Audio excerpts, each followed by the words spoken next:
ఓం శ్రీకృష్ణ పరబ్రహ్మణే నమః. శ్రీమద్భగవద్గీత అథ ద్వితీయోధ్యాయః సాంఖ్యయోగః. ఈరోజు మనము సాంఖ్యయోగంలోని మొదటి 12 శ్లోకాల తాత్పర్యాలను నేర్చుకుందాం. సాంఖ్యమనగా జ్ఞానము. చింతాక్రాంతుడై దుఃఖించుచున్న అర్జునుని చూసి శ్రీకృష్ణుడు ఇలా పలికెను, ఓ అర్జున, ఇటువంటి క్లిష్ట సమయంలో నీకీ మోహము ఎలా కలిగినది? ఇది పామరులు అవలంబించే మార్గం.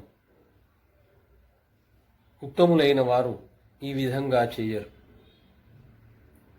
దీని వలన స్వర్గము రాదు, పైగా నీకు అపకీర్తి కలుగుతుంది. క్లైవ్యం మాస్మగమః పార్థ నైతత్వ ఉపపద్యతే క్షుద్రం హృదయ దౌర్బల్యం త్యక్తోత్తిష్ఠ పరంతప. ఓ అర్జున, అధైర్యమును పొందకుము, ఇది నీకు తగదు. నీచమైన ఈ మనోదుర్బలత్వమును వీడి యుద్ధమునకు లెమ్ము. అప్పుడు అర్జునుడు ఈ విధంగా అనెను, భీష్మద్రోణులు పూజింపదగినవారు. వారితో నేను యుద్ధము ఎలా చేయగలను? మహానుభావులైన గురువులను చంపకుండా భిక్షాన్నమైనను తినుట మంచిది. వారిని చంపినచో వారి రక్తముతో తడిసిన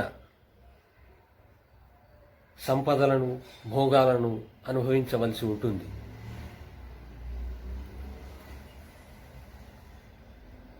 మరియు యుద్ధములో మనము గెలుస్తామో వారు గెలుస్తారో మనము చెప్పలేము. ఏది శ్రేయస్కరమో నాకు తెలియట్లేదు. అజ్ఞానముతో నా శౌర్య స్వభావము దెబ్బతిన్నది. ఏది ధర్మమో తెలియట్లేదు. నేను నీకు శిష్యుడను. నేను నిన్ను శరణు పొందుచున్నాను. నాకు ఉపదేశించుము. ఈ శోకం వలన నా ఇంద్రియాలు దహించుకుపోతున్నవి. శత్రురహితమైన రాజ్యము లభించినను, ఇంద్రపదవి లభించినను ఈ నా శోకము తొలగిపోయే ఉపాయము నాకు కలుగుటలేదు అని అర్జునుడు శ్రీకృష్ణునితో పలికి, నేను యుద్ధము చేయను అని మౌనము వహించెను. అప్పుడు శ్రీకృష్ణ భగవానుడు అర్జునుని నవ్వుతున్నట్లు చూసి,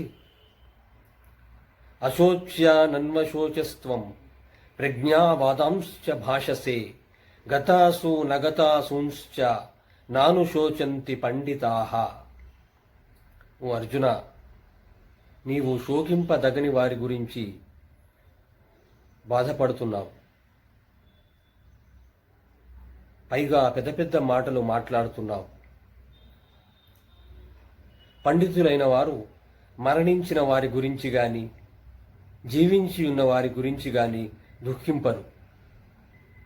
ఓ అర్జున, నీవు గాని నేను గాని రాజులు గాని ఒకప్పుడు లేని వారము కాము. మున్ముందు కూడా ఉంటాము. అనగా ఆత్మ నిత్యమైనది, శాశ్వతమైనది. శరీరము తాత్కాలికమైనది.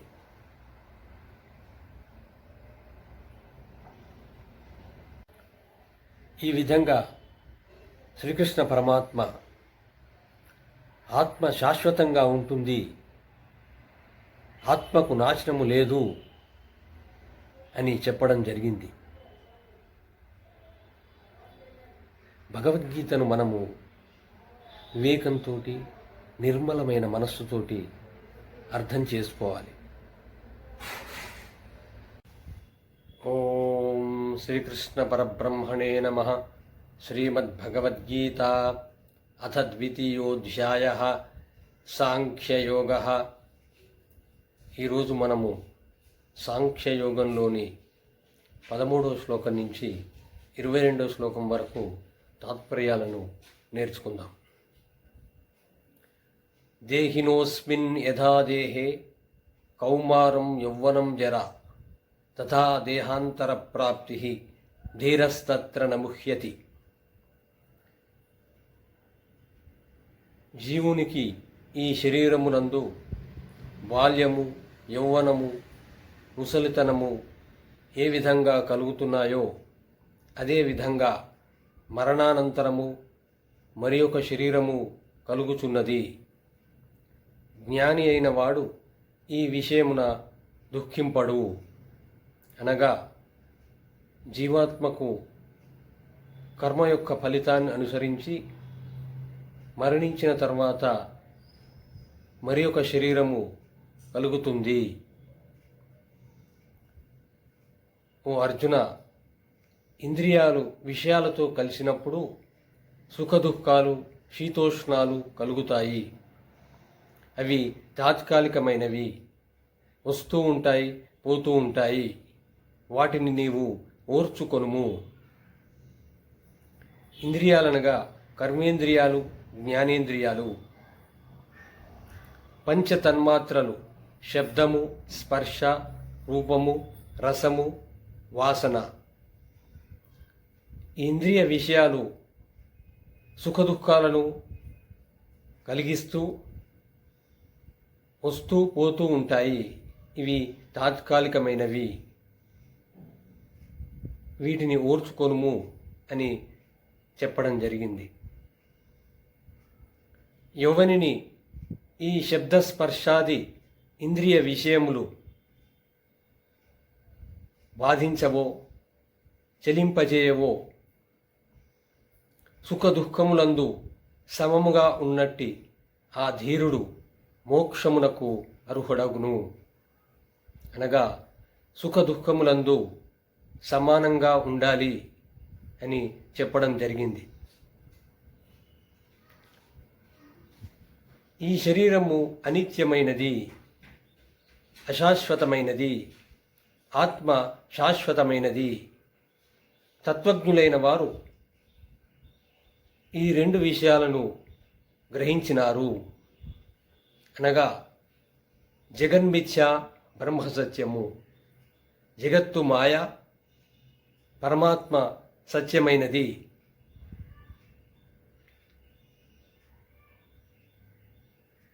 ఓ అర్జున, ఈ సమస్త ప్రపంచము పరమాత్మ చేత వ్యాపించబడినది.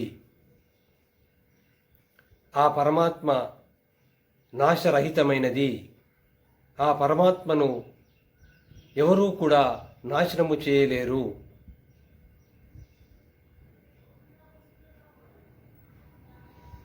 ఈ శరీరము అశాశ్వతమైనది, ఆత్మ శాశ్వతమైనది. కాబట్టి నీవు యుద్ధము చేయము.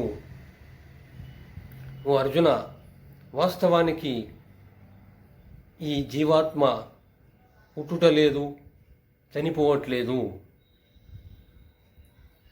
జీవాత్మ నిత్యమైనది, శాశ్వతమైనది, పురాతనమైనది. శరీరము మరణించినను జీవాత్మ నశించుటలేదు. వాసాంసి జీర్ణాని యథా విహాయ నవాని గృహ్ణాతి నరోపరాణి తథా శరీరాని విహాయ జీర్ణ అన్యాని సంయాతి నవాని దేహి. మానవుడు చినిగిపోయిన వస్త్రములను విడిచి క్రొత్త వస్త్రములను ఏ విధంగా వేసుకుంటున్నాడో అదేవిధంగా జీవాత్మ శిథిలమైన శరీరములను విడిచి క్రొత్త శరీరములను ధరించుచున్నది. ఈ విధంగా శ్రీకృష్ణ పరమాత్మ ఆత్మ శాశ్వతమైనది, నిత్యమైనది. శరీరము తాత్కాలికమైనది, అశాశ్వతమైనది అని చెప్పడం జరిగింది. కాబట్టి మానవులందరూ కూడా భగవద్గీతను, రామాయణము, మహాభారతము, భాగవతము లాంటి మహాగ్రంథాలను చదివి మోక్షం కోసం ప్రయత్నం చేయవలెను. మోక్షము సాధించే వరకు జీవాత్మ యొక్క ఈ శరీరము పుడుతూనే ఉంటుంది, మరణిస్తూనే ఉంటుంది. ఓం శ్రీకృష్ణ పరబ్రహ్మణే నమః. శ్రీమద్భగవద్గీత అథ ద్వితీయోధ్యాయః సాంఖ్యయోగః. ఈరోజు మనము సాంఖ్యయోగంలోని 23వ శ్లోకం నుంచి 37వ శ్లోకం వరకు తాత్పర్యాలను నేర్చుకుందాం. నైనం ఛిందంతి శస్త్రాణి నైనం దహతి పావకః నచైనం క్లేదయంత్యాపో నశోషయతి మారుతః. ఈ ఆత్మ ఆయుధముల చేత నరుకబడదు, అగ్ని దహింపలేదు, నీరు తడుపలేదు, గాలి ఎండింపలేదు. ఈ ఆత్మ నిత్యమైనది,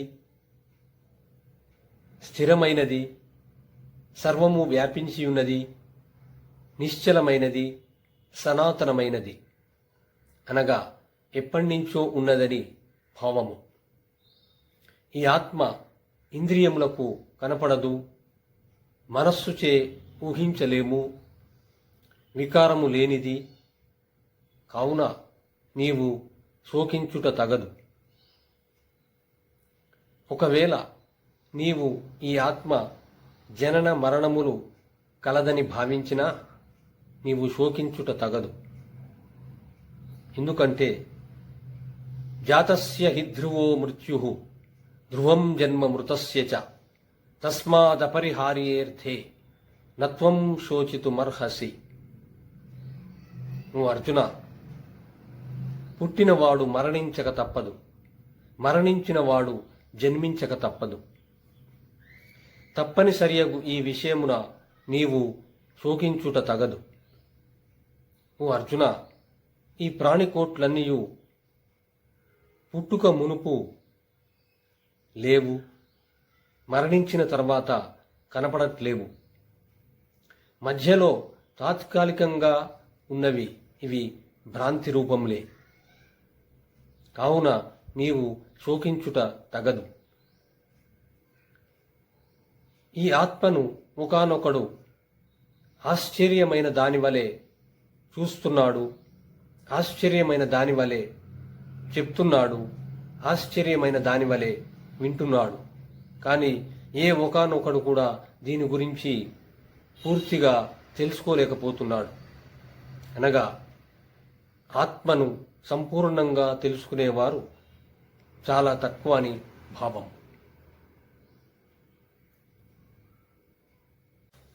ఓ అర్జున, సమస్త ప్రాణికోట్ల యొక్క దేహములందున ఈ ఆత్మ ఎన్నడూనూ చంపబడదు. కావున ఏ ప్రాణి గురించి నీవు శోకించుట తగదు. నీ క్షత్రియ ధర్మాన్ని అనుసరించి నీవు యుద్ధము చేయుటయే శ్రేయస్కరము. అదృష్టవంతులైన క్షత్రియులకే ఇలాంటి అవకాశం కలుగుతుంది. ఇది స్వర్గమునకు ద్వారము వంటిది. ఒకవేళ నీవి ధర్మయుద్ధము చేయకపోతే స్వధర్మాన్ని నిర్లక్ష్యము చేసిన వాడవై అపకీర్తిని, పాపమును పొందుతావు.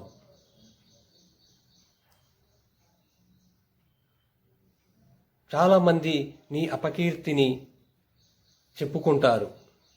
గౌరవం గలవానికి అపకీర్తి మరణము కంటే ఎక్కువ. ఈ మహారథులందరూ నిన్ను చులకనగా చూస్తారు. నీ శత్రువులైన వారు నిన్ను నిందిస్తారు, అవహేళన చేస్తారు. ఇంతకంటే దుఃఖం ఏముంటుంది?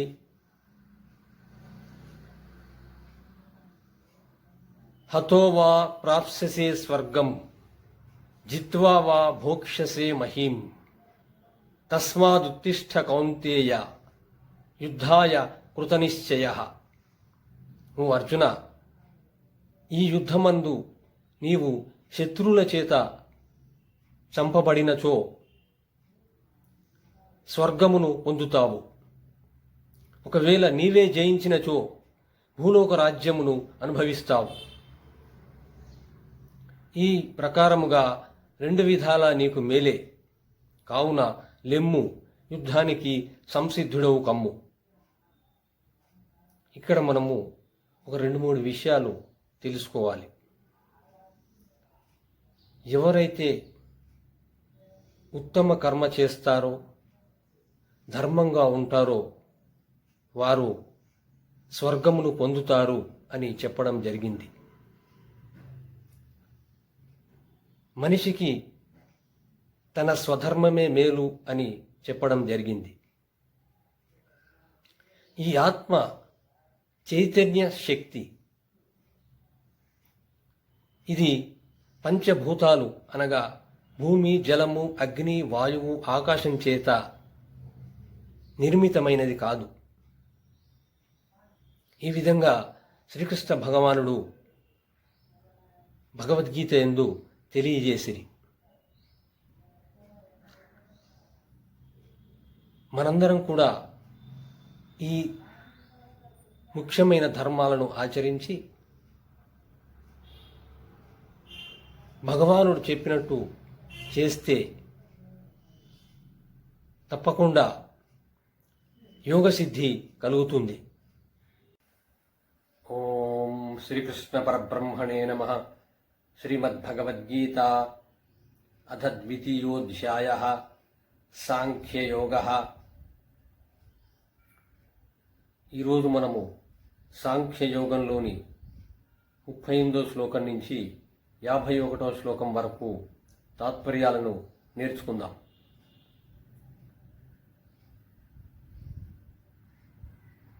ముందు శ్లోకాలలో ఆత్మతత్వము వివరించడం జరిగింది. నిష్కామ కర్మయోగం చేయాలంటే ఆత్మతత్వజ్ఞానం అవసరము. కాబట్టి ఆత్మతత్వజ్ఞానము ముందు శ్లోకాలలో వివరించడం జరిగింది. ఇప్పుడు మనము నిష్కామ కర్మయోగం గురించి నేర్చుకుందాం. ఓ అర్జున, సుఖ దుఃఖములందును, జయాపజయములందును, లాభ నష్టములందును సమబుద్ధి గలవాడవై యుద్ధమునకు సంసిద్ధుడవు కమ్ము. అలా చేసినచో నీకు పాపము అంటదు. ఓ అర్జున, ఇంతవరకు నీకు సాంఖ్య శాస్త్రమునందలి ఆత్మతత్వమును వివరించి తిని, ఇప్పుడు యోగశాస్త్రములోని కర్మయోగమును వివరిస్తాను. దీనిని తెలుసుకునినచో నీవు కర్మబంధం నుండి విముక్తుడు అవుతావు. శ్రద్ధగా వినుము. ఈ నిష్కామ కర్మయోగము ప్రారంభించిన తర్వాత నిష్ఫలము కాదు. ఏదైనా కారణం చేత ఒకవేళ ఈ నిష్కామ కర్మయోగము పూర్తి గాకమునిపే మధ్యలో ఆగిపోయినచో దోషము అంటదు. ఈ ధర్మము కొంచెమైనను ఆచరిస్తే సంసార భయం నుండి రక్షిస్తుంది. ఎవరైతే ఈ నిష్కామ కర్మయోగాన్ని విశ్వసించి ఆచరిస్తారో వారి యొక్క బుద్ధి స్థిరంగా ఒకే లక్ష్యము మీద ఉంటుంది. స్థిరచిత్తము లేని వారి బుద్ధి నానా రకాలుగా ఉంటుంది. కొంతమంది సుఖభోగాలకు చిక్కుకొని ఉంటారు. వేదములలోని కర్మకాండలో చెప్పబడిన సాంసారిక విషయాల మీద ఆసక్తి ఉంటుంది. వారికి స్వర్గం మీద ఆసక్తితో కలిగి ఉంటారు.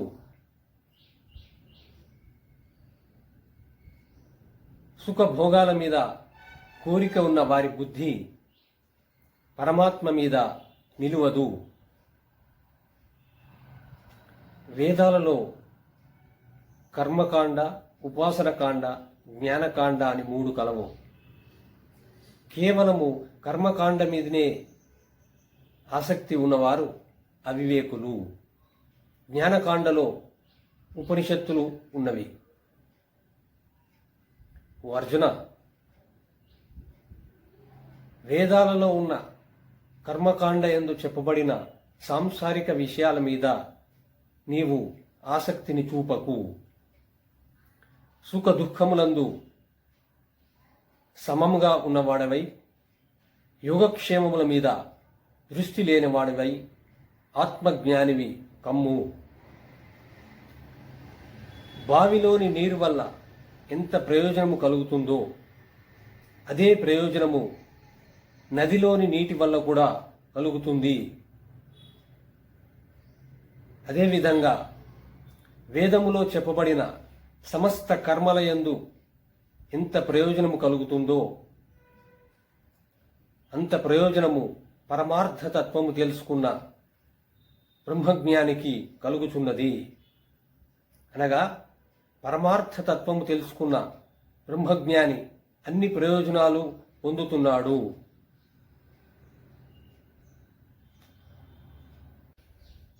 కర్మణ్యేవాధికారస్తే మా ఫలేషు కదాచన మా కర్మ ఫలహేతుర్భూః మాతే సంగోస్త్వ కర్మణి.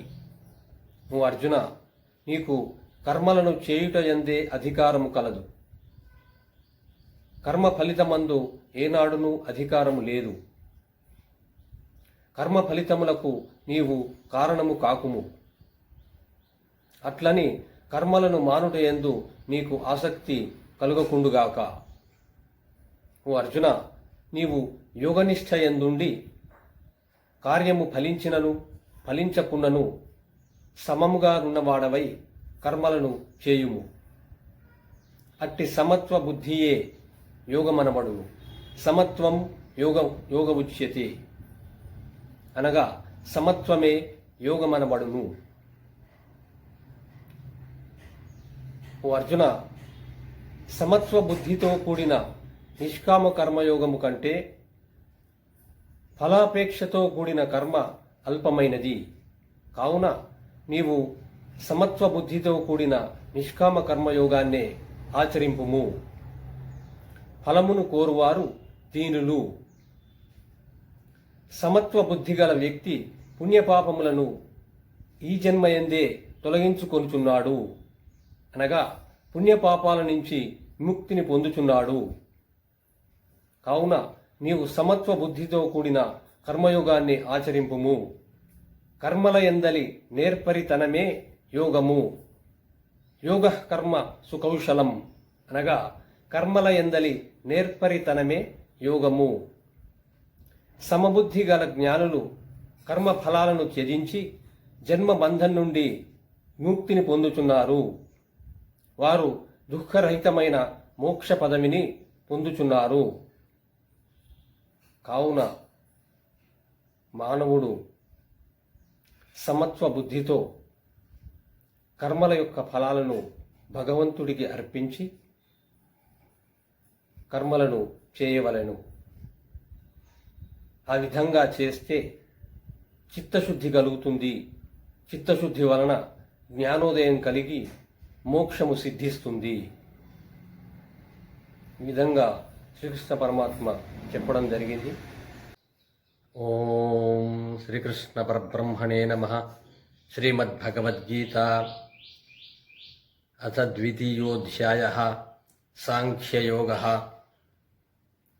ఈరోజు మనము స్థితప్రజ్ఞుని లక్షణాల గురించి నేర్చుకుందాం. ఇదివరకటి వీడియోలో మనము సాంఖ్యయోగంలో 51 శ్లోకాల తాత్పర్యాలను నేర్చుకోవడం జరిగింది. 2 శ్లోకాల తర్వాత స్థితప్రజ్ఞుని లక్షణాలు వస్తాయి. అంతకంటే ముందు ఆ 2 శ్లోకాలలో తాత్పర్యాలను ఒకసారి నేర్చుకొని స్థితప్రజ్ఞుని లక్షణాలను మనం నేర్చుకుందాం. ఓ అర్జున, ఎప్పుడు మీ బుద్ధి అజ్ఞానమును మాలిన్యమును దాటివేయునో, పరిశుద్ధమగునో, అప్పుడు నీవు వినవలసిన దాని గురించి, విన్న దాని గురించి విరక్తిని కలిగి ఉంటావు. నానా రకాలైన మాటల చేత కలత చెందియున్న నీ బుద్ధి ఎప్పుడు పరమాత్మయందు స్థిరముగా నిలుస్తుందో అప్పుడు నీవు ఆత్మ సాక్షాత్కారాన్ని పొందుతావు అని భగవంతుడు చెప్పాడు. ఆ తర్వాత అర్జునుడు ఈ విధంగా అడిగాడు, ఓ కృష్ణ, సమాధి యందున్న స్థితప్రజ్ఞుని లక్షణాలు ఏ విధంగా ఉంటాయి? అతడు ఎలా మాట్లాడతాడు? ఏ విధంగా వ్యవహరిస్తాడు? ఏ విధంగా సంచరిస్తాడు? అప్పుడు శ్రీకృష్ణుడు ఈ విధంగా చెప్పాడు, సమస్తములైన కోరికలను వదిలి తన ఆత్మచేత, తన ఆత్మయందు నిర్మలమైన మనస్సుతో సంతృప్తిని పొందేవాడు స్థితప్రజ్ఞుడు అనబడును. దుఃఖేషు స్వనుద్విగ్న మనాః సుఖేషు విగతస్పృహః వీతరాగ భయక్రోధ స్థితధీర్మునిరుచ్యతే. దుఃఖములందు కలత చెందనివాడు, సుఖములందు ఆసక్తి లేనివాడు, అనురాగము భయము క్రోధము లేని మరణశీలుడు స్థితప్రజ్ఞుడని చెప్పబడును. ఎవడు సమస్త విషయములందు అభిమానము ఆసక్తి లేకయుండునో, ఇష్టమైన విషయాలు కలిగినప్పుడు సంతోషమును గాని, ఇష్టం లేని విషయాలు కలిగినప్పుడు దుఃఖము గాని పొందకుండునో, అట్టివాని జ్ఞానము స్థిరంగా ఉంటుంది. తాబేలు తన అవయములను ముడుచుకొనినట్లు ఎప్పుడైతే యోగి అయిన వాడు తన ఇంద్రియములను ఆయా ఇంద్రియ విషయాల నుండి వెనుకకి మరల్చినప్పుడు అట్టివాని జ్ఞానము స్థిరంగా ఉంటుంది. ఇక్కడ ఇంద్రియాలనగా కర్మేంద్రియాలు, జ్ఞానేంద్రియాలు. యోగ సాధకుడైన వ్యక్తి తన ఇంద్రియాల చేత ఆయా విషయాలను గ్రహించనప్పుడు అవి తొలగిపోతున్నవి. అనగా ఇంద్రియ విషయాలను గ్రహించినప్పుడు అవి తొలగిపోతున్నవి, కానీ వాటి యందు ఆసక్తి మాత్రము సూక్ష్మంగా ఉంటుంది. అది పరమాత్మను దర్శించినప్పుడు తొలగిపోతున్నది. ఓ అర్జున, ఇంద్రియాలు మహాశక్తివంతములైనవి. యోగ సాధన చేసే విద్వాంసుని యొక్క మనస్సును కూడా అవి ఆయా విషయాల వైపు లాగుకొని పోవుచున్నవి. కాబట్టి మనస్సును, ఇంద్రియాలను స్వాధీనము చేసుకొని పరమాత్మయందు మనస్సును స్థిరముగా నిలుపవలెను. అట్టివాని బుద్ధి, జ్ఞానము స్థిరంగా ఉంటుంది. విషయాలను చింతన చేసేవానికి ఆయా ఇంద్రియ విషయాల మీద ఆసక్తి కలుగుతుంది. ఆసక్తి వలన కోరిక కలుగుతుంది. కోరిక తీరనప్పుడు క్రోధము కలుగుతుంది. క్రోధాత్ భవతి సమ్మోహః, సమ్మోహాత్ స్మృతి విభ్రమః, స్మృతిభ్రంశాత్ బుద్ధినాశాత్ ప్రణశ్యతి. క్రోధము వలన అవివేకము కలుగుతుంది. అవివేకము వలన స్మృతి పోతుంది. దాని వలన బుద్ధి నాశనమవుతుంది. దాంతో మనిషి అధోగతి పాలవుతాడు. మనస్సును స్వాధీనం చేసుకున్నవాడు, ఇంద్రియాలను నిగ్రహించినవాడు ఆయా ఇంద్రియాల చేత విషయాలను గ్రహించుచున్నను మనోనిర్మలత్వమును పొందుచున్నాడు, మనశ్శాంతిని పొందుచున్నాడు. మనోనిర్మలత్వం వలన సమస్త దుఃఖములు తొలగిపోవుచున్నవి. మనోనిర్మలత్వం వలన మనస్సు పరమాత్మయందు స్థిరంగా ఉంటుంది. దాని వలన అతడు సంపూర్ణ శాంతిని పొందుచున్నాడు.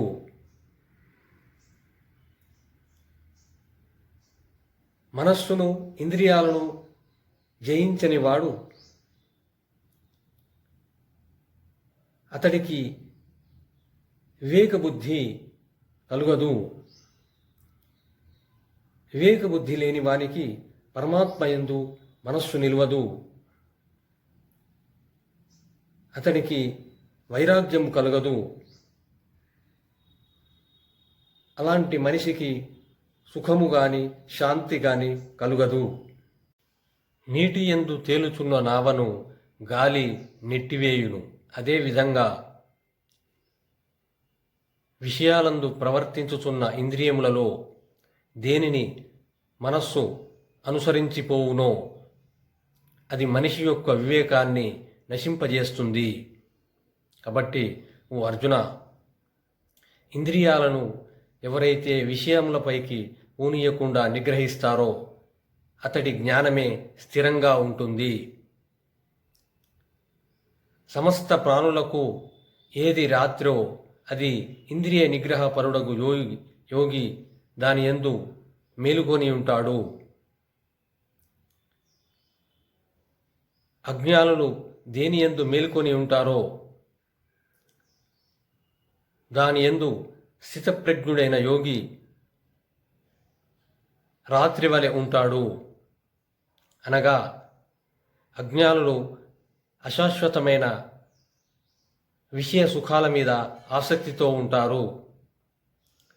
వారికి పరమాత్మ మీద, తత్వ విచారణ మీద ఆసక్తి ఉండదు. స్థితప్రజ్ఞుడైన యోగికి పరమాత్మ మీద మాత్రమే ఆసక్తి ఉంటుంది. నదులన్నీ సముద్రంలో కలిసినా సముద్రము నిశ్చలంగా ఉంటుంది. అదేవిధంగా విషయ సుఖాలన్నీ స్థితప్రజ్ఞుడైన యోగిని చలింపజేయవు. ఆ విషయ సుఖాలన్నీ కూడా స్థితప్రజ్ఞుడైన యోగిలో లీనమవుతాయి. అతడే శాంతిని పొందుతాడు. విషయ సుఖాల మీద ఆసక్తి ఉన్నవాడు శాంతిని పొందడు. సమస్తములైన కోరికలు పరిత్యజించి విడిచిపెట్టి అహంకార మమకార రహితుడై ఉన్నవానినే శాంతిని పొందుతాడు. ఇదే బ్రాహ్మీ స్థితి, బ్రహ్మను పొందిన స్థితి. ఈ స్థితిని పొందినవాడు మోహమును చెందడు. అంత్యకాలమందు ఇట్టి స్థితిలో ఉన్నవాడు బ్రహ్మానంద రూప మోక్షమును పొందుచున్నాడు. కాబట్టి సాధకులైన వారు ఇంద్రియాలను నిగ్రహించి సమస్తములైన కోరికలను విడిచిపెట్టి అహంకార మమకార రహితులై ఉండవలెను. వారు ఆ విధంగా ఉన్నప్పుడు శాశ్వతమైన బ్రహ్మానంద రూప మోక్షాన్ని పొందుతారు. ఇది శ్రీమద్భగవద్గీతాసు ఉపనిషత్సు బ్రహ్మ విద్యాయాం యోగశాస్త్రే శ్రీకృష్ణార్జున సంవాదే సాంఖ్యయోగో నామ ద్వితీయోధ్యాయః. ఓం తత్సత్.